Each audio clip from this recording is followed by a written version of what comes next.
মঙ্গলবার চীনের সরকারি সফরে যাচ্ছেন ইরানের পররাষ্ট্রমন্ত্রী আব্বাস আরাগচি।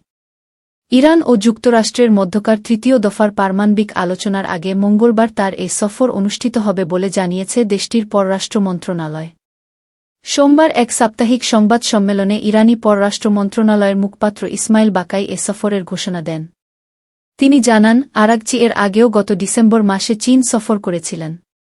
তবে চীনের পররাষ্ট্র মন্ত্রণালয় এখনও এই সফর আনুষ্ঠানিকভাবে নিশ্চিত করেনি। তারা শুধু জানিয়েছে, চীন ও ইরানের মধ্যে বিভিন্ন পর্যায়ে এবং বিভিন্ন খাতে নিয়মিত যোগাযোগ ও আদান-প্রদান হয়ে থাকে। 2015 সালে স্বাক্ষরিত পারমাণবিক চুক্তি, যেটি পরবর্তীতে বাতিল হয়ে যায়, সেই চুক্তির অন্যতম স্বাক্ষরকারী ছিল চীন।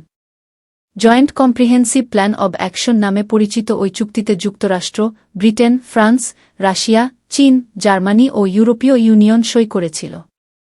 বাকাই বলেন, এই দেশগুলোর সঙ্গে পরামর্শ অব্যাহত রাখা আবশ্যক।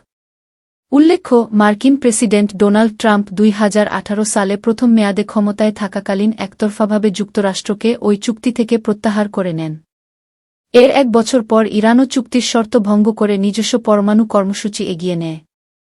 দ্বিতীয় মেয়াদে ক্ষমতায় ফিরে ট্রাম্প আবারও ইরানের সঙ্গে পারমাণবিক আলোচনা শুরুর আহ্বান জানিয়েছেন। একই সঙ্গে সামরিক হামলার হুমকিও দিয়ে যাচ্ছেন তিনি।